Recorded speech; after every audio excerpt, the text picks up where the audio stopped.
So the special live stream for version 2.2 just went live, and with that we obtained some new information on the banners that will be dropping in the coming patch, including Cantarella, Shorekeeper and Camellya. Since version 2.1 presented us with the first banners of Brand and Phoebe, pulls could be extremely limited, especially for low spenders and free to play. So in this video, I'll do my best to help you guys with your pull decisions, especially if you can only have one of the upcoming characters in version 2.2. I'm gonna pick every character and break them down based on their kit standout or special utilities that they provide, pros and cons, so that you know exactly what you're getting if you decide to pull for them, and lastly team versatility for overall long-term usage in the game. I'll then top it off with who you should get based on several situations to make your account better overall. Let's begin with Cantarella. In the version 2.2 special livestream, we got to know that she has a special skill that can slow down enemies, has access to coordinated attacks, provides havoc damage and resonance skill damage amplification with her outro skill, and has the ability to heal all resonators in the team.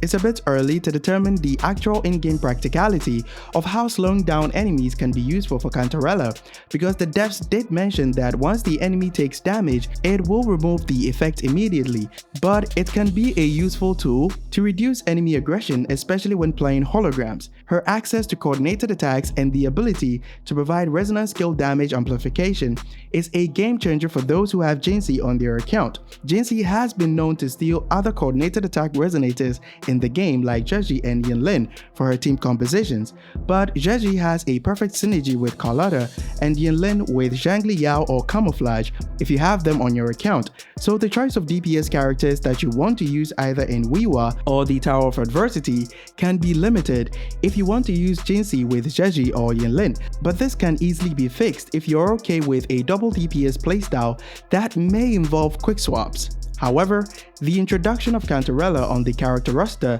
fixes this problem since she can easily be paired with Jinxie. Her havoc damage amplification from the outro is also great for havoc DPS characters in general, like Havoc Rover, in case you didn't pull for Rocher on your account. We also have a lot of other characters in the game that scales off resonance skill damage, including Carlotta, Spectral Rover, and Chisha. But the viability of Cantarella in forming unique teams with these characters will depend on the time that she spends on the field to get her outro skill and the overall damage she can dish out during her field time. If her damage potential turns out to be decent, spending a bit of field time should make her a versatile unit for unique team compositions, because her damage output can compensate for the moderate time that she spends on the field. Much like Brand's playstyle, it's also quite possible that her damage may be decent and still be concerto efficient at the same time upon release, much like Yinlin, who fits the same role as Cantarella's kit description, which makes it even better as a versatile support. I'll dive deeper into her synergies with other characters in the game after testing when I get her on my account, so be sure to look forward to her dedicated guide video. Also, if you're enjoying the content, be sure to leave a like and subscribe to help support the channel, because it helps me out more than you know. Cantarella also has the ability to heal everyone in the team, which can easily trigger buffs in the middle tower of the Tower of Adversity, and one team composition that comes into mind is Jinxie Double Dragon using Cantarella, Zheji, and Jinxie. So basically what you do is to build Concerto on Cantarella and intro to Jinxie with attack buffs from Moonlit, Empyrean Anthem, or even Rejuvenating Glow, depending on what you're running on Cantarella, to nuke the enemy, and intro with Zheji, build up Concerto, intro back to Jinxie, and repeat the process all over again, which can significantly increase your overall DPS compared to a standard team composition of using S0 Shorekeeper or Verena. But keep in mind that this team can be quite expensive, and if you don't have a decent crit rate on Jinxie, you're better off using Shorekeeper. I'll conduct testing with this team composition and provide you guys with more information very soon once I get Cantarella on my account. Speaking of Shorekeeper, she's undoubtedly the best buffer that we currently have in the game, with the ability to heal party members, provide crit rate and crit damage from her liberation, provides damage amplification from her outro skill, deals surprisingly decent damage with her special intro skill called Discernment, and she can also be put into any teams that you can possibly build in the game. Healing might not be your main priority if you're good at dodging enemy attacks or even parrying, which is why my healing skills are underleveled. So you can save your resources by only prioritizing skills that provides buffing capabilities to your team, and the special intro skill that does decent damage. Characters that deals majority of their damage from nuke type abilities like Camellya and Zhangli Yao gains a huge benefit from Shorekeeper's 12.5% crit rate buff, which can easily put you up to 80% if you have about 68% total crit rate, increasing the chances of your main DPS nuke damage to crit on hit. The 25% crit damage from Shorekeeper also comes in quite handy for your main DPS to reach that crispy 300% crit damage, sending all of your enemies to the afterlife. But she does have some disadvantages. She really needs variation or her signature weapon to reduce her on-field time since she's not concerto efficient. Even with variation, she still has a slow startup in the Tower of Adversity during the first rotation, but the subsequent rotation should be no problem if you're able to use the special intro skill.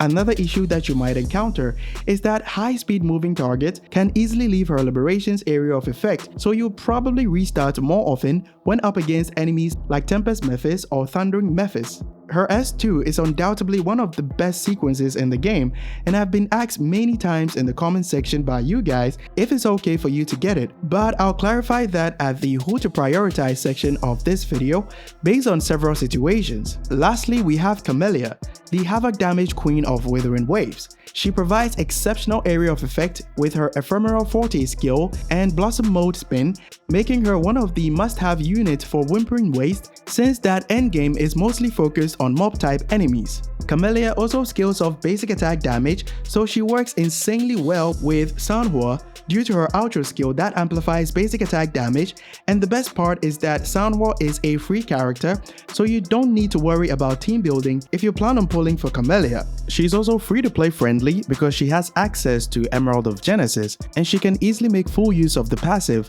with the two skills that she can use to enter and exit Blossom Mode. Her damage is also good enough at S0 to beat any type of content in the game, so she doesn't need sequences to solve any major issues in her kit. But keep in mind that her Ephemeral Forte skill startup animation can be interrupted, which can make you lose damage. However, if you're familiar with the enemy's attack animations, this will not be a major issue. Her S1 fixes this problem by giving her anti-interruption while casting the Ephemeral Forte skill, but you don't really need it if you have a little bit of game knowledge about enemy movement in the game. She's also not very mobile in combat since Blossom Mode makes her sacrifice a bit of mobility for a higher area of effect damage capability. So when you're up against high-speed moving targets like Tempest Mephis or Thundering Mephis, you may have less efficient rotations due to chasing enemies most of the time.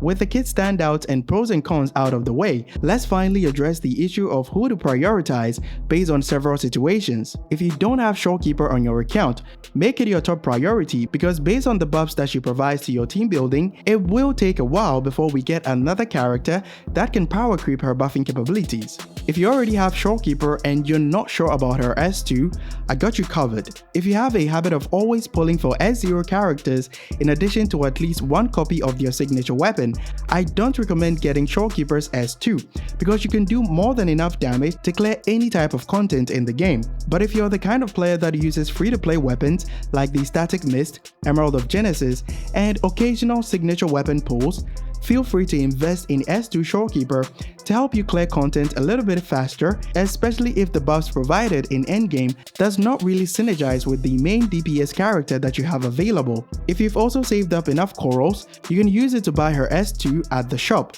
The second priority is Cantarella. The utilities that she provides in her kit makes her a well-rounded support and buffer at the same time, which can make her versatile in many team compositions, since everyone now have S6 Havoc Rover who is insanely good for a free character. Pulling for Cantarella can be very useful if you don't fancy Dungeon's playstyle due to her HP drain mechanic, or didn't pull for Rocha as a buffer for Havoc Rover. The third priority is Camellya. She's last on the priority list due to the fact that supports will always have a better pull value than main damage dealers, and the fact that Havoc Rover is free reduces her pull value even more. Camellya does more damage and have a decent area of effect than Havoc Rover. But if you focus on enemies with the least mobility, the enemies with the highest mobility will come to you instead, which makes it easier to deal damage to all of them at the same time, especially with new type abilities like Havoc Rover's Liberation. You can also solve Havoc Rover's low area of effect issue with characters like Yang Yang and Rocha, who also provides excellent buffing capabilities for Havoc Rover, so I recommend only getting Camellya if you fancy her playstyle or character design. That's all I have for you guys today. Subscribe if you haven't done so already, and if YouTube gets this right, you should like this video that pops up on your screen. So be sure to give it a watch and join our Discord community if you're having any issues with the game or you just want a place to chill or hang out. Link will be in the video description. Catch you guys in the next one. Bye bye.